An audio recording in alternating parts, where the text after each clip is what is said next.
Psychological Oxymorons. I'm your host, Joel Bouchard, a doctoral student in psychology, and with me today is Mr. Norman Gayford, a professor of English and philosophy. In the United States in 2020, the average life expectancy dropped 1.9 years.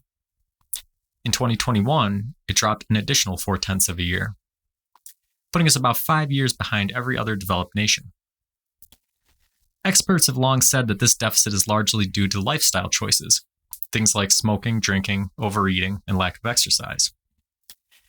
The enormous drop just mentioned over the past 2 years has been attributed to COVID deaths caused by a lack of vaccination and masking. Whereas many countries around the world enforced public health mandates to ensure their citizens' safety, the U.S. saw an enormous backlash to such measures, citing the impingement of freedom as the cause. There's little else needed in terms of explanation to describe the importance of the philosophy regarding freedom.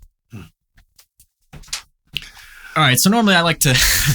that was a pretty not grim but sobering. Yeah, that's not normally how I like to start the shows, but I was thinking about it and talking about freedom and what is a good, what's an impactful way of demonstrating the importance of thinking about this philosophically. There's really no greater case study that everybody is familiar with than the current circumstances. Yeah, absolutely.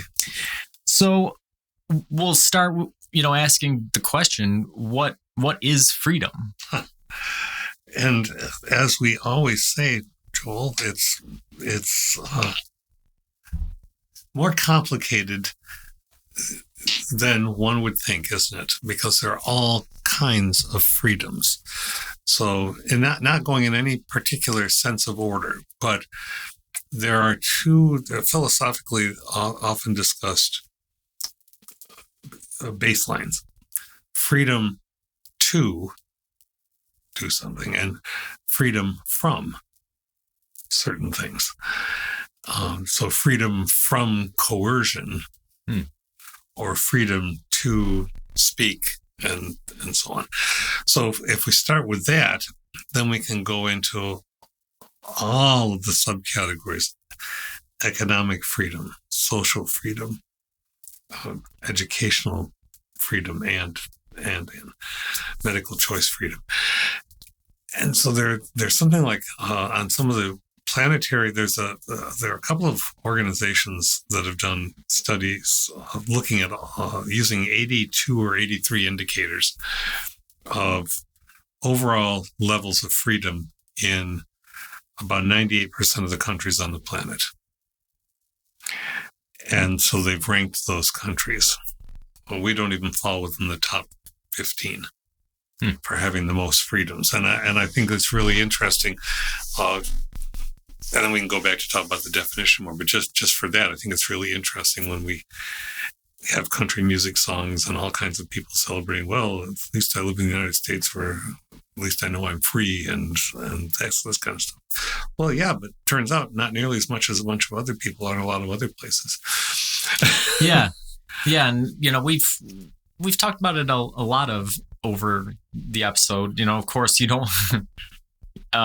it's walking a fine line, but, part of philosophy is thinking about things critically, right? And trying to establish, okay, what sort of things are being, having pride in where you live, and what sort of things are implicit mindsets that have sort of been put there by nationalistic propaganda that you've heard your whole life, that sort of thing. Which every nation has.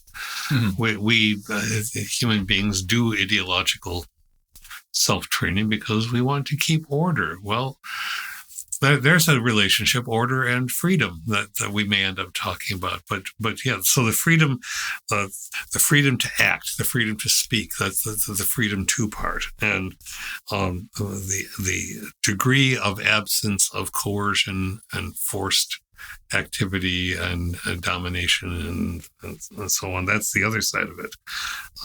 If you're not enslaved, then you're free by some definitions. But existentially, when we go back to existentialism, just to carve out the space here, that you are ultimately free because the universe doesn't care, and so it's entirely up to you. Yeah. Yeah, I think that's an interesting spot. Right off the bat, you have an important distinction in discussing freedom, which you brought up, is this idea of freedom to do something or freedom from something. Mm-hmm. That's sort of interesting because you're using one word, freedom, to describe almost opposite conditions, really, right? Mm-hmm.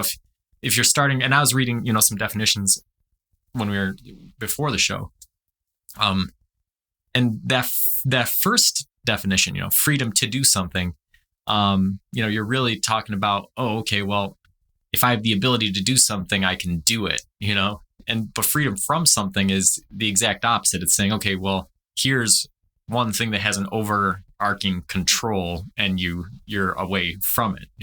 Right. So maybe you're talking about the same thing, but whereas in the first description you're attributing freedom to the individual, in the second description, freedom is in the hands of whatever the other thing is, the organization or another individual or some concept, and you're trying to have freedom from that thing. Yes. And then there's an additional, is sort of a connector with both of those things, which makes a very muddy part of the discussion that folks in philosophy argue about plentifully, which is to say, well, I have the freedom of movement. I can go anywhere I want. Let's say if somebody says that.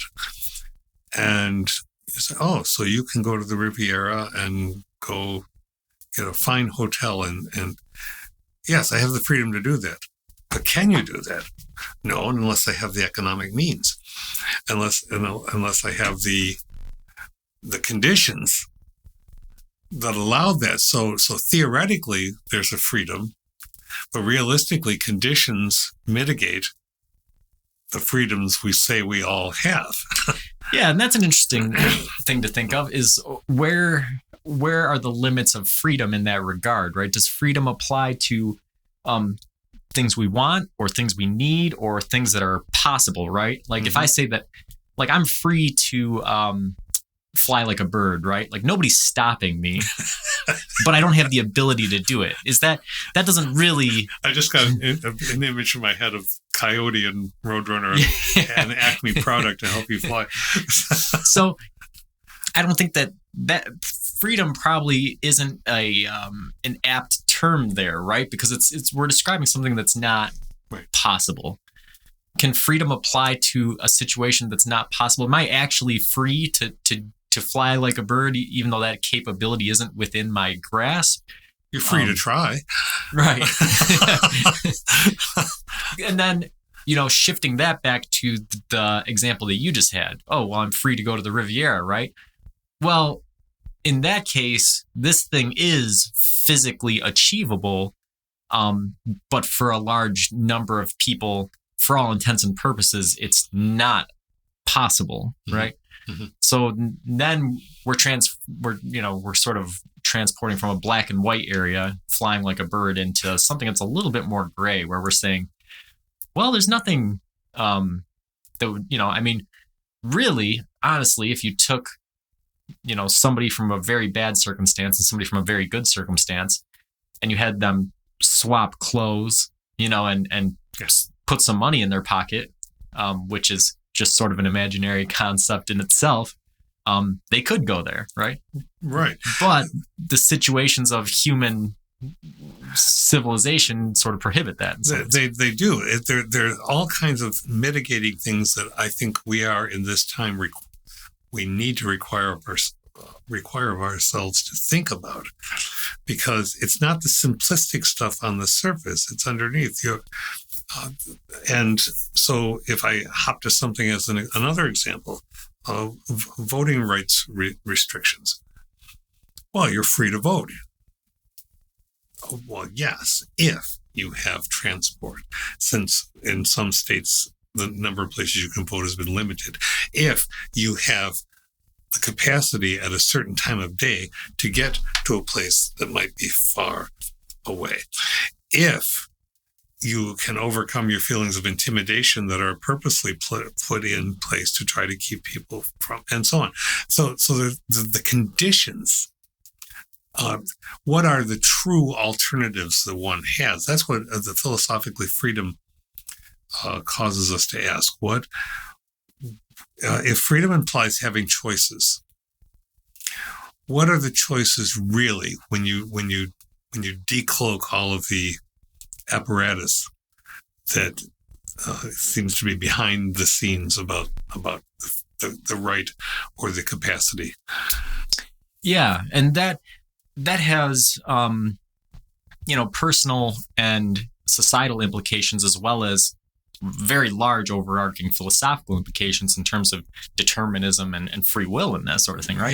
Yes. But do you think it's accurate to say that when we're talking about freedom, to me it seems like there's always two parties, right? There's somebody trying to be free, and then there's somebody or something that they're trying to be free from, right? Or whether it's a concept or an organization or a person. Yes. So, and that two-person dynamic sort of dictates power as being an integral part of the discussion of freedom. Yeah.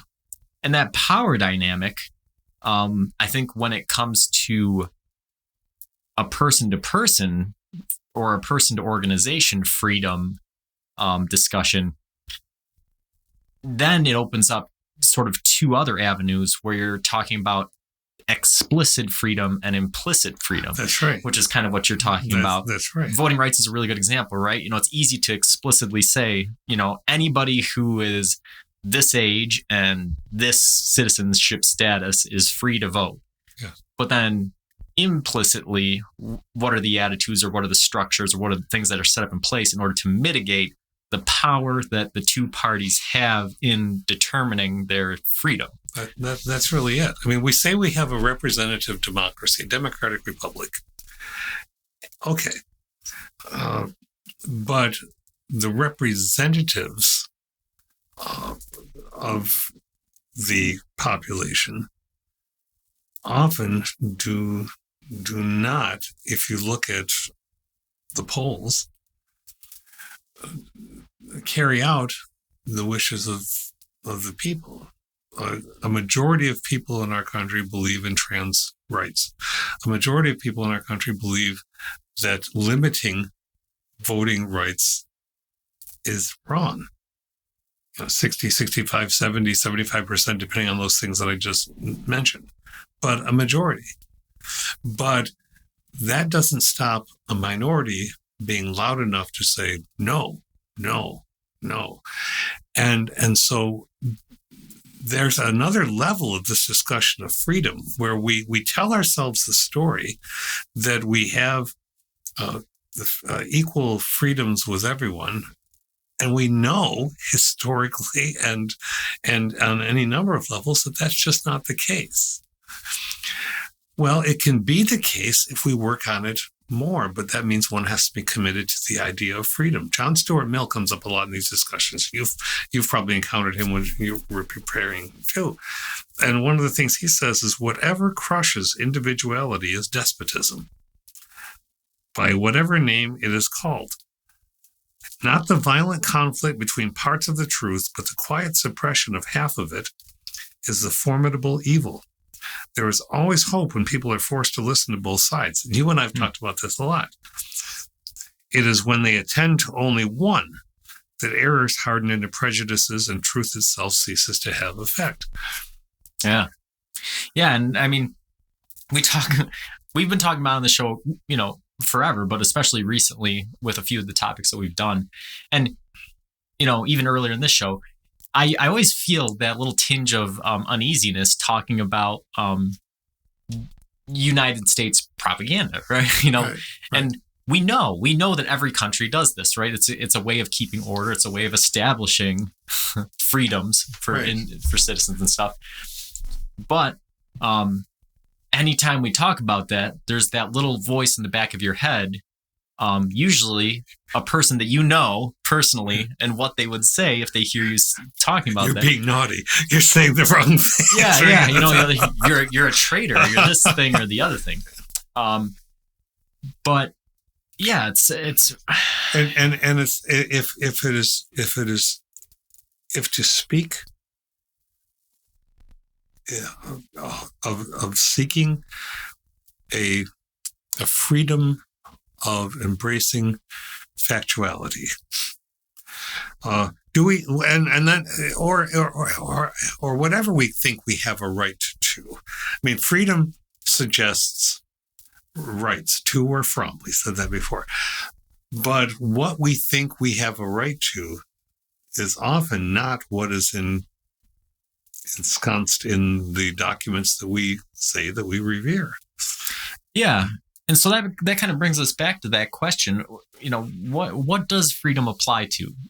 Is it just, we, especially here in America, that's a big sticking point with things nowadays is do you have freedom to do whatever you want? Do you have freedom to do what you need?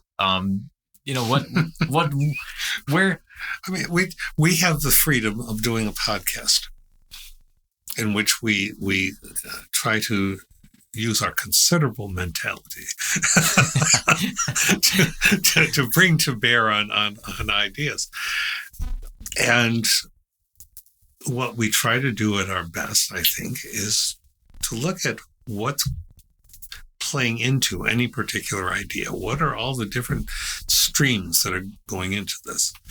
So what we've all come out of across the planet, as you said right at the beginning, about the idea of masking. We had worse devastation from COVID than really anywhere else that had the capacity, had the access to masks, had the access to the being inoculated. And as you said, people were going full bore on the idea of this, and any mandate intrudes on my freedom.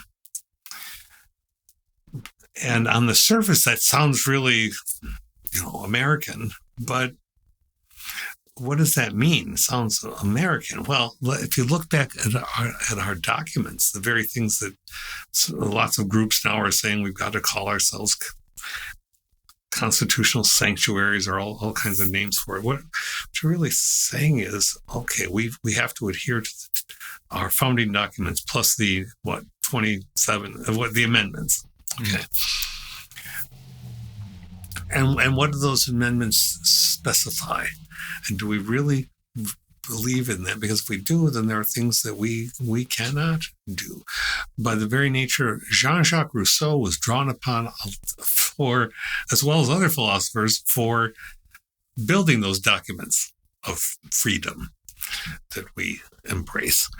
And part of that was back to another discussion that we had. What do you owe the government and the larger population, and what does it owe to you as an individual? And it's always a negotiated space, which is as much as to say there have always been mandates. The very document itself is a kind of complicated mandate. Yeah. Yeah, and a lot of people don't know that part of U.S. history, but after the country was formed between 1776 and I want to say 1812, in the War of 1812, England saw that the United States was weak, so they decided they were going to take it back. Yeah. And part of the reason the United States was weak is that the original founding documents didn't have any provision for collecting revenue for the country. So there was no federal money to form an army or have, any sort of protection or infrastructure, these sorts of things. And Britain said, oh, okay, well, we'll just take it back, and so they came very close to doing so. And then afterwards, they had to introduce documents for taxation, right? Mm-hmm.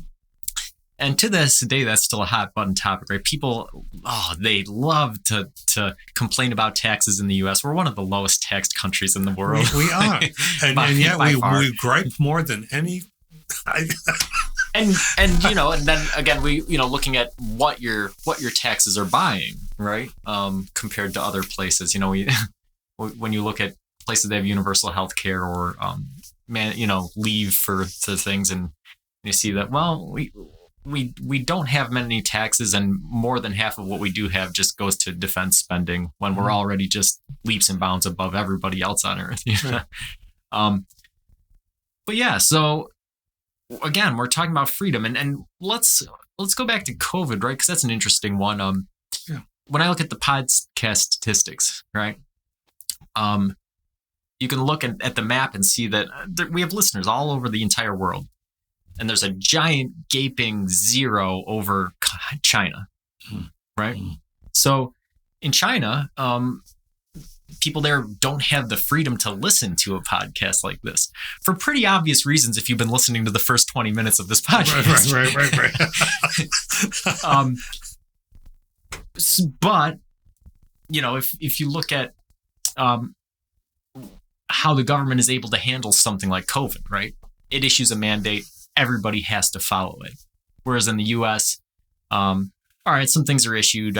People don't really follow them. And then there's a bunch of squabbling among the various levels of government about whether it's a legitimate thing. And then a bunch of people die, a bunch of people get sick, and we all move on with our lives, right? So again, in one place, we're talking about freedom, right? So here, as individuals and as different levels of government, we have the freedom to deny our government issuing mandates, right?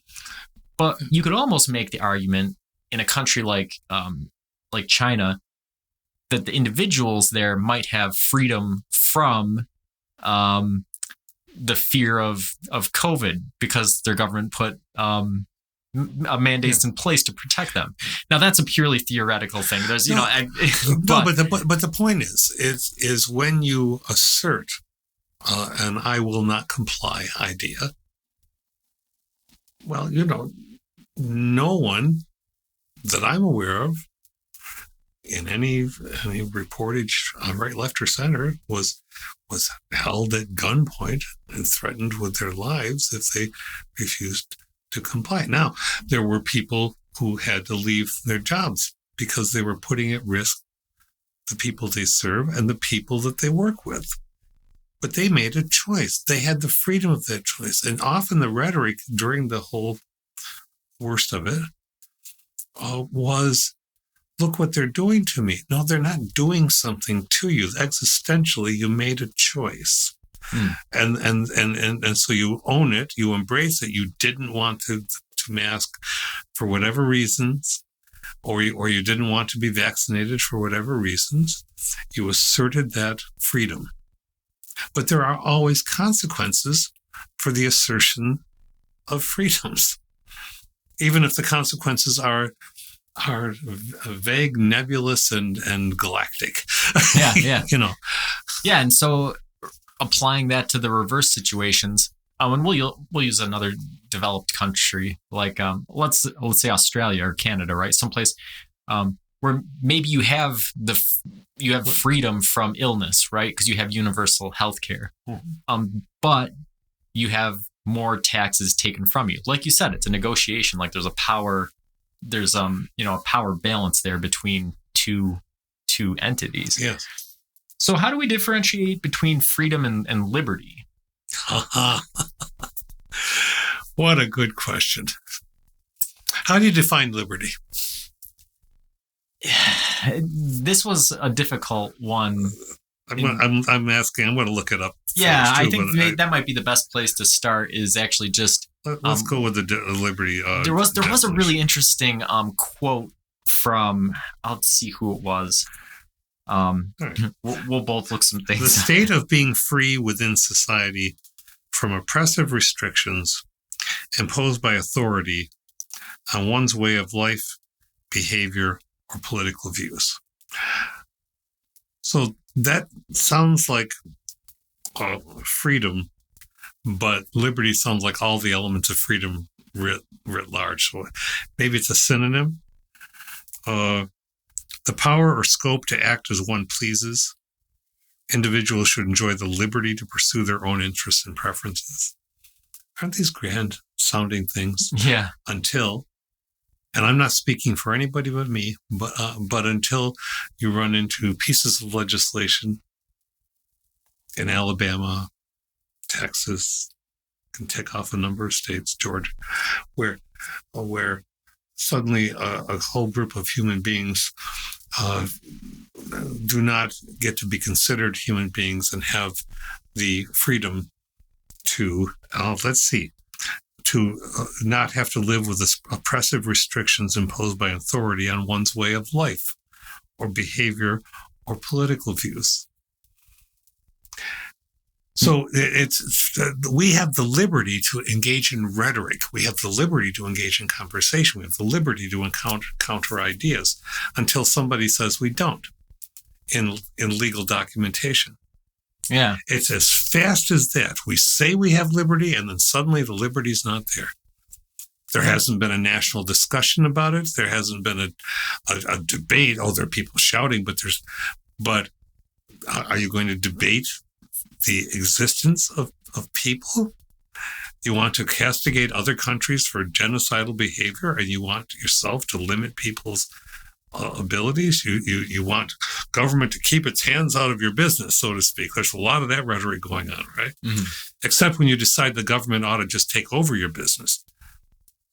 Yeah, exactly. And so I find the idea of liberty and freedom mutual, although I think liberty is probably in one way less used and therefore more ensconced in a bigger arc. Yeah, I like this quote, and I'm going to just butcher the name, but Wendy Hui Kyung Chung kind of explains the differences. She says, liberty is linked to human subjectivity. Freedom is not. Declaration of Independence, for example, describes men as having liberty and the nation as being free. Free will, the quality of being free from the control of fate or necessity, may first have been attributed to human will, but Newtonian physics attributes freedom, degrees of freedom, free bodies, to objects. Freedom differs from liberty as control differs from discipline. Liberty, like discipline, is linked to institutions and political parties, whether liberal or libertarian. Freedom is not. Although freedom can work for or against institutions, it is not bound to them. It travels through unofficial networks. To have liberty is to be liberated from something. To be free is to be self-determining, autonomous. Freedom can or cannot exist within a state of liberty. One can be liberated yet unfree, or free yet enslaved. Mm-hmm. Very, very good. Very good. So yeah, it's again, I think that you're absolutely right. These two concepts are inextricably interlinked, but I thought that was sort of an interesting way of differentiating. Yeah, of thinking about it. Yeah, well, and so I'm thinking of things like that are under such attack in our land now. The liberal arts. I got to have the word liberal. It's just the liberal arts have existed since the Renaissance. We're not talking about politically liberal. Liberal as in liberatory, as in liberating, which is what Wendy was talking about. To liberate one's mind from the shackles of being told what one ought to think. To liberate one's ability to create, and so on and so forth. That's what the humanities is about. But it's not called the freedomities. It's called liberal. It's not freedomable. It's liberal. And so I think she's onto something with that. Yeah, and I think that adds some context to some of the scenarios that we had talked about, right? Where like the COVID example, right? In the U.S. here. Individuals are free, they're free to not abide by mandates, but they're really not liberated from health concerns. Mm-hmm. Whereas in China, it would sort of be the other way around. Okay, you have a freedom from the thought of COVID, but you really don't have any liberty to choose your own sort of right. path or be autonomous. And the thing that I'm trying to express with this for us is not that you get vaccinations and automatically you don't get sick. There's not 100% vaccination for anything. It mitigates the possibility. It is kind of some kind of insurance for a large number of people. But there were people who did not comply. They got to do it. They're still complaining because other people complied. They didn't want anybody to comply. Well, you see, that's not either liberty or freedom. Yeah. Okay, fine. You chose. I was at a meeting recently where somebody declared that hydroxychloroquine would have saved the whole country if it hadn't been banned. Hydroxychloroquine was not banned. You can go buy it where it's sold and use it. And so all the noise that gets raised about this is not rational approaches to thinking about what freedom means. It's shouting and sloganeering, but it's not the discussion. What should we have the freedom to do? What should we have the freedom from? That, I think, is should be the steady conversation. Yeah. Yeah. And so sort of situating freedom within liberty to convolute things even further, there's also the concept of negative liberty. Mm-hmm. Do you want to talk about that a little bit, or do you think that's outside the scope of what we're... Well, I don't think it's outside the scope. I think that negative liberty or negative freedom, the freedom from coercion. And so people might say, okay, you've just been talking about the COVID example. We were coerced into wearing masks, someone might say. Well, mostly not. I mean, if you were going to keep certain jobs in healthcare, then yes.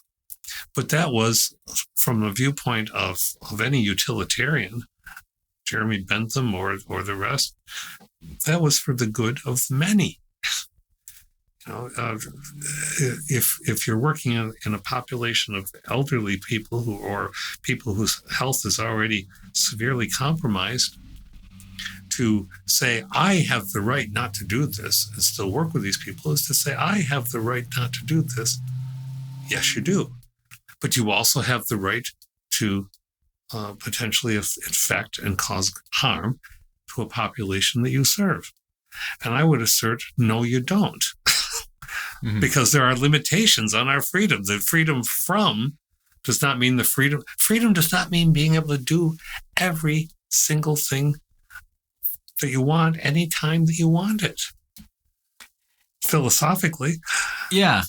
Yeah, and that's what's interesting is that's sort of the struggle.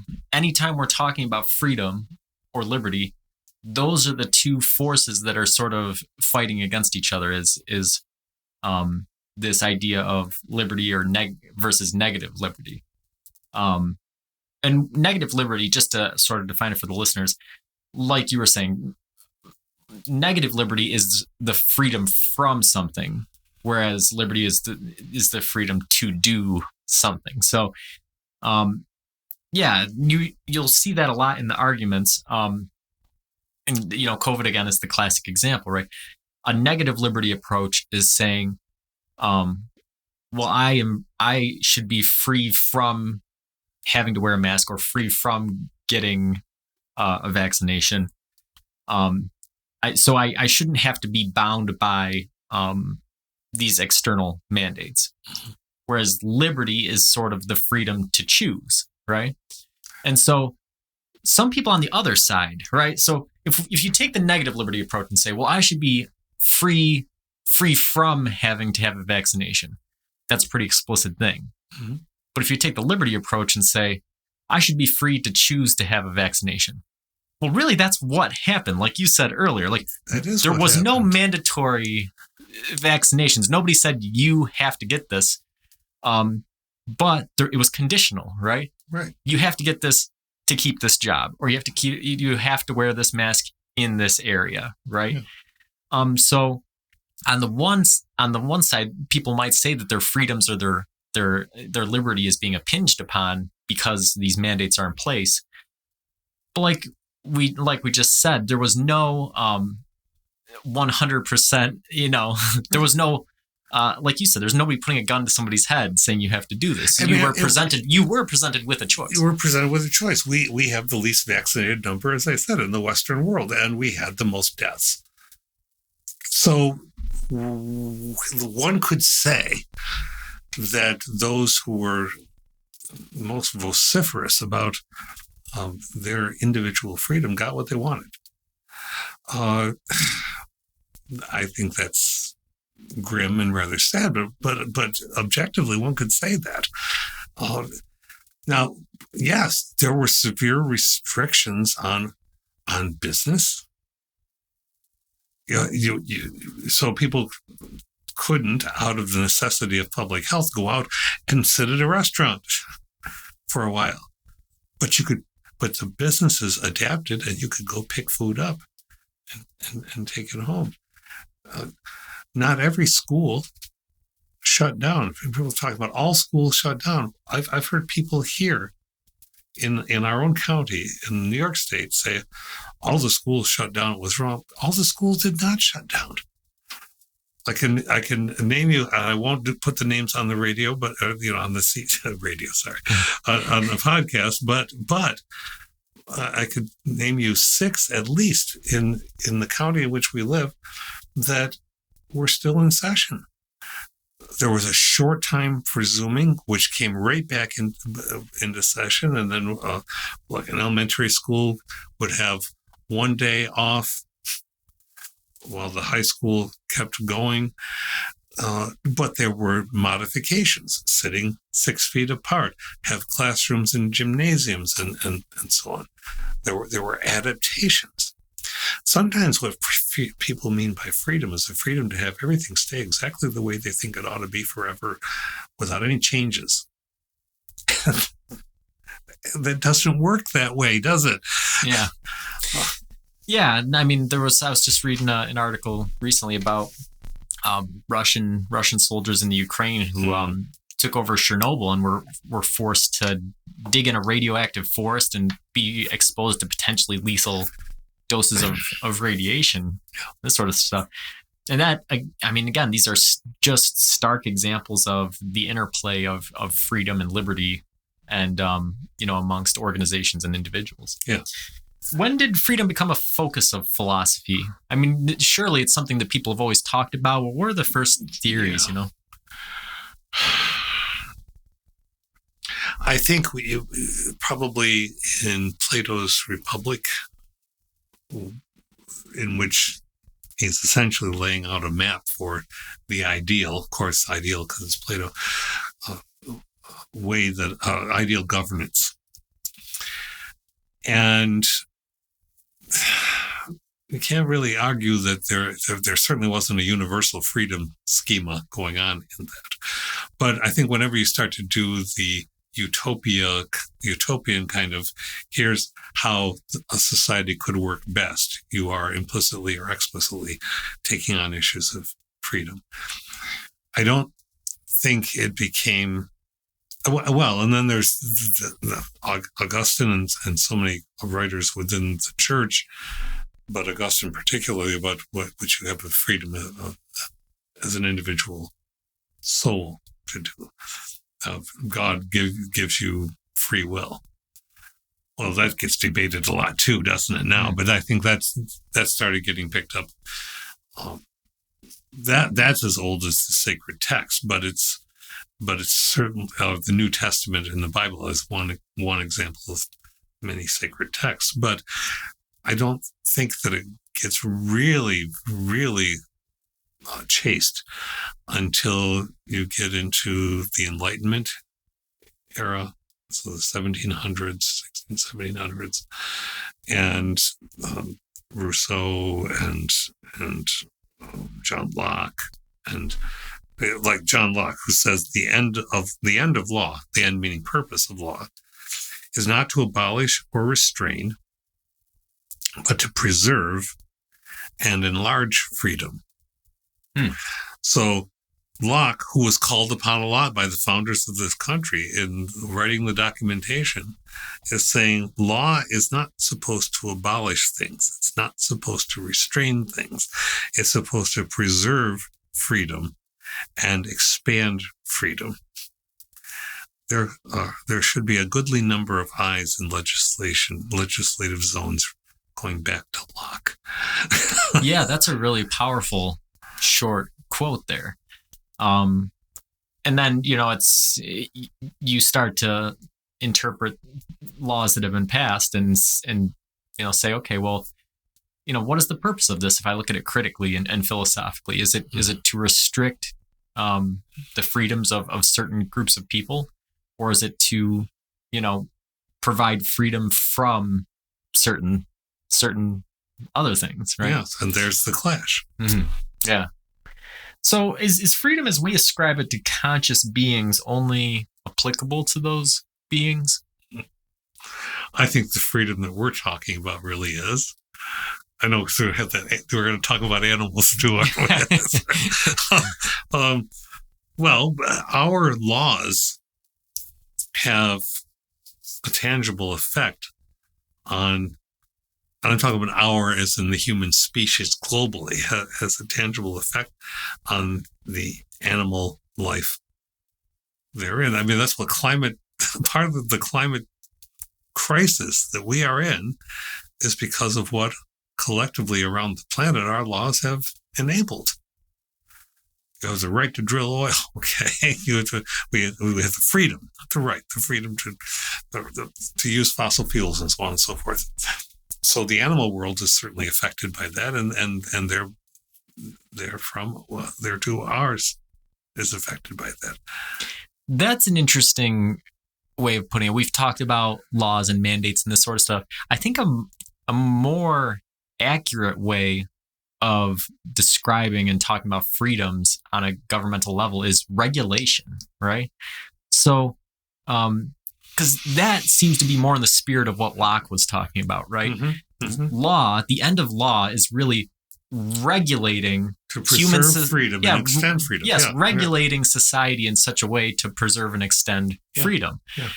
You could definitely make the argument based off of like you were just talking about the climate crisis, that fossil fuels and some of these things should be regulated in order to preserve the freedoms of future human beings, right? Mm-hmm. Mm-hmm. And yeah, that's an interesting way of putting it. I wasn't thinking of that one when I asked the question. I was intending to head us towards the animal, and that's fine because it's always fascinating. And I think that one comes back to consciousness, right?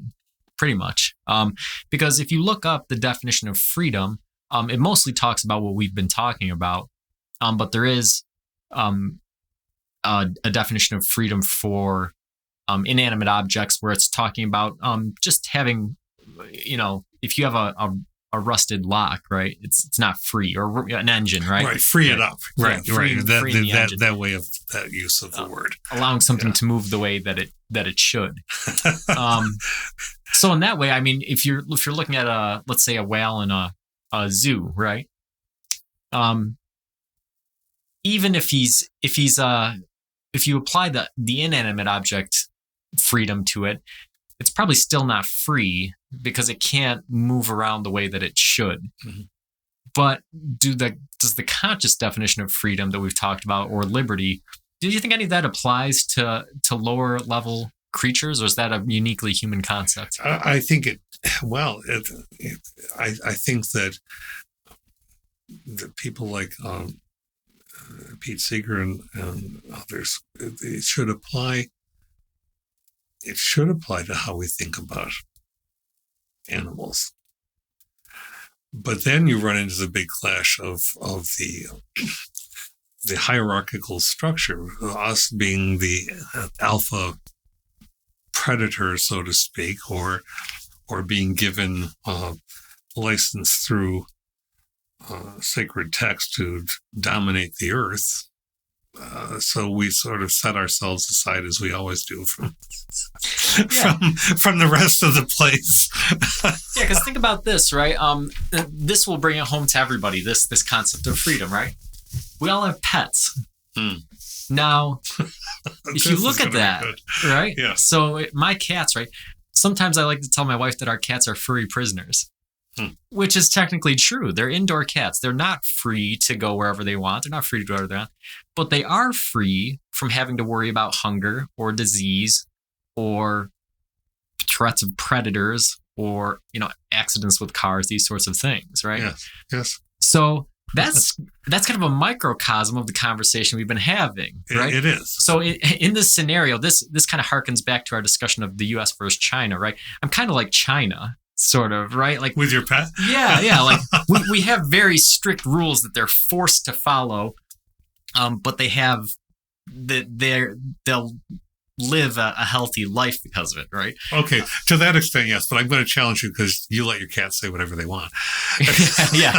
No. I'm not in any way. You're not restricting their. But yes, but for the purposes of what we're saying, absolutely. It's a gentle, funny way of saying, oh, yeah, okay. Now, I could, if I said, oh, okay, you want to go outdoors? Sure, go outdoors or whatever. If the cat gets sick or the cat gets hit by a car or the cat gets lost and starves or something, the cat technically probably had more liberty than he had under the first condition, but he wasn't free from the dangers of living that sort of life. And when you acquired the cat, you entered into an unwritten. Well, depending on where you acquired it, you may have signed a form saying you're going to be good to the cat. It boiled down. That's what it was. But you've entered something of an unwritten pact with that animal. I will bring you into my space and care for you. Now, that can mean lots of things. People bring their animals into their space and put them outside and say, okay, what happens because you're animals. So I acknowledge that you're not me. I acknowledge that you're not but I acknowledge a responsibility to you. But the thing is, the animal doesn't acknowledge any responsibility back. Right. They don't have to pay taxes or perform services or they don't have to do anything. But yeah, I mean, the power part of the dynamic is on full display. Because like you said, you see animals get abused or neglected or these sorts of things.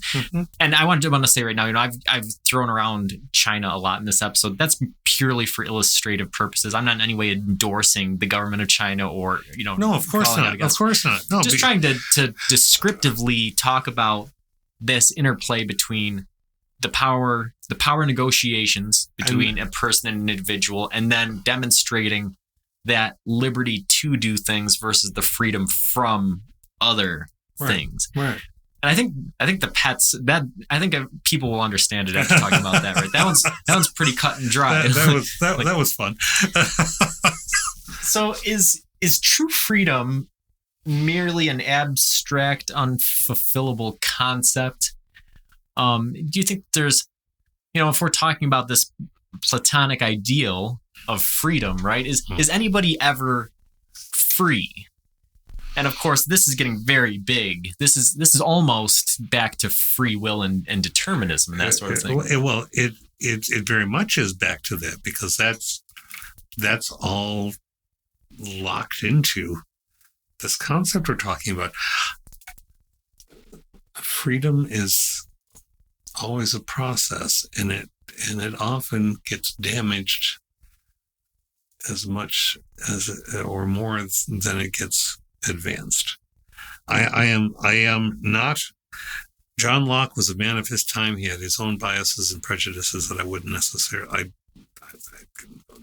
would be insupportable, but the ideas, in their abstract best, I find enormously important. Being all equal and independent, no one ought to harm another in his life, health, liberty, or possessions. Now, there's a lot built into that, but I think that's where I am with the idea. And of course, we live as human beings, constantly wrestling with what harm gets done, intentionally or unintentionally, harming another person, their health, their liberty, or their possessions. Everything from throwing trash out a window, which some people do and lands on somebody's yard, that's harming somebody's possession, so to speak, of that particular kind of land. That's a really small one, but it's there. If I tell you that you cannot do X, Y, or Z, and you're a person of legal age, and I tell you can't do something because I don't like what you might do, but in fact it's not going to hurt anybody, I should be told you can't tell me that. But it's always it's a relationship, it's a process, because there's always agents or agencies which are, and I'm not saying that in any conspiratorial way that has to do with spies and such. The idea of having agency, again, philosophically, is that you can take your own action. And to have agency is to have the ability to act with freedom or within liberty, have liberty to act. So we are always in flux because we have agents or those with agency, clusters of people who want to tell people what they can and cannot do. Ultimately, that's what humanity seems to come down to. I want to do this. No, you can't. Why? Because I don't like that you're going to do that, or because it's going to take something away from me. When really it probably wouldn't. On the finding out who one is in one's life, or the war, the Ukraine. All right, there's a country, the country's leader that says, "You've always been part of us. We don't acknowledge that you weren't, even though we acknowledge that you weren't. Now we don't acknowledge that you weren't, and so we're just taking you back. In fact, you've always been part of us, so we're not even taking you back. We're just protecting you from Nazis," which was in anybody's scale has to be really a bizarre kind of statement. But what is done in the name of, oh, we're being good to you. This is where it gets Orwellian. We have the freedom to give you your freedom back by killing you. Yeah, and that's where the power aspect of this whole discussion kind of comes in, right? Is I think up until this point, we've been focusing on the interplay of freedom and liberty, which is a difficult enough concept in itself to sort of parse apart. Yeah. But lying underneath all of that is the power part of it. And like we talked about earlier in the episode, the explicit versus implicit messages that sends. And, really, you have to examine the rationale behind the freedoms that the organization with the greater proportion of power is attempting to either free you from or give you the freedom to do, right? And if those rationales come down to, something that doesn't make much sense, right? Mm-hmm.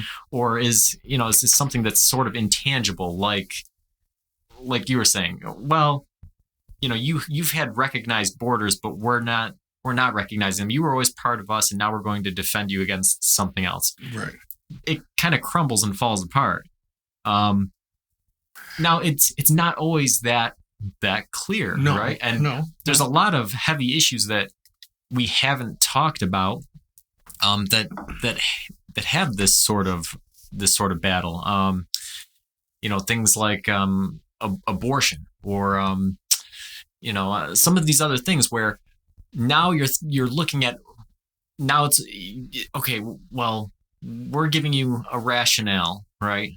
Because we're the agency that's in power, and we're saying that we're freeing you or somebody else from this thing, or we're giving you the freedom to do this thing or the other thing. And how the whole interplay works and what the rationale behind it is can be a very difficult thing to pick apart. Also, to be reductive, I could say this. It's essentially to say, and to be reductive, overly simplistic, but it's essentially to say, we, whoever we is, have established that you have this right. We have given this right. The whole idea of given, it means that some group that's put themselves in a superior position.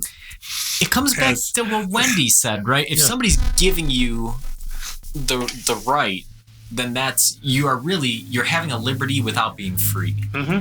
Because it can be taken away again. Right. And so it's not actually freedom. It's a liberty that is been given and can be revoked. And while we have remarkable, the human beings have remarkable capacity to become a better self. We also have remarkable capacities to want to bully others into not having what we have, to assert an authoritarian sense of we know what's best, or we'll keep this, you can't have that as much, but otherwise go on with your life. And more people aren't finding that acceptable anymore. That's an old way of thinking that is on its way out. And we've talked about that a lot. A lot of our philosophy boils down to looking at those underlying structures, the tribalism that is sort of biologically inherent in being a human being. And then, the need to categorize, to develop categories, and to pass judgment on what is right and wrong and these sorts of things. And that plays a large part into who has power and who's assigning what liberties and freedoms are. Rousseau says that Jean-Jacques Rousseau, the social contract is about proposing and putting in place some kind of securing of a civil society, civil freedom that should accompany life in society, which is to say you could have a life in a society, as you were talking about, but you might not have much freedom at all. But you have freedom from. Yeah. Right. This freedom is tempered by an agreement not to harm one's fellow citizens. And Rousseau, in his optimism, thought that meant that restraint would lead people to be more moral and more rational. And I love the optimism. I have to keep optimistic, even if it's just a tiny little candle flame sometimes, because we have seen the capacities when we're at our best.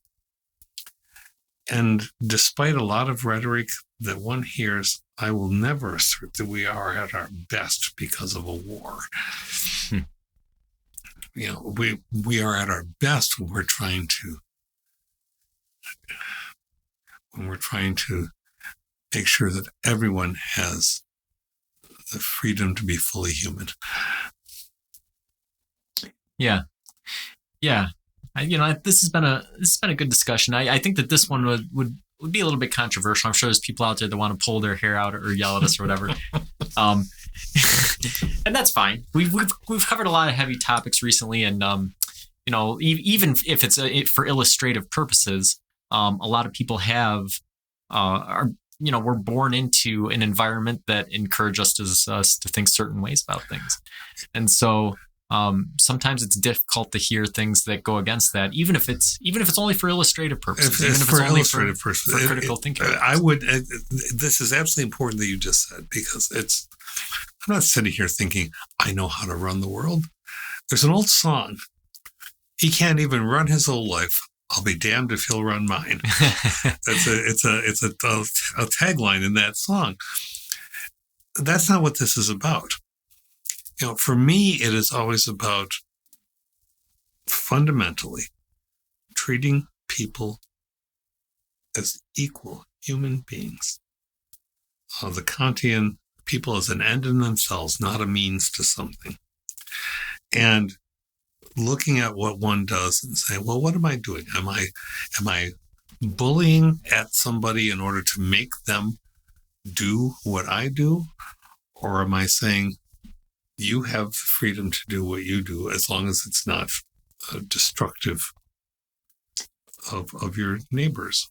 Yeah, I think that idea, the equality of all humans, that's sort of the I think therefore I am of freedom, right? If you start from that point, if you strip everything else away and you start from that point, and then you critically examine your place in society as part of that, it's going to always lead you to a place where freedom and liberty is balanced for all people, right? Mm-hmm. And so, if I can sit here as a white man and say, okay, all people should be created equal, and then I can critically, objectively examine not only history but the current state of affairs and the way things go. Yeah. You can see how that isn't happening, right? And then the study that you mentioned earlier in the episode about how the United States doesn't rank very high in freedom among countries, some of that starts to make sense a little bit, right? Yeah. So I think that's a good place to start thinking about freedom. I think it's a good place to end the show. And we'll promise the listeners a little bit of a lighter episode. We've been talking about some heavy topics recently. What do you think? Do you want to do Godzilla next time? Let's do Godzilla. Will be all right. So next time we'll talk about city crushing lizards. Until next time, keep pondering.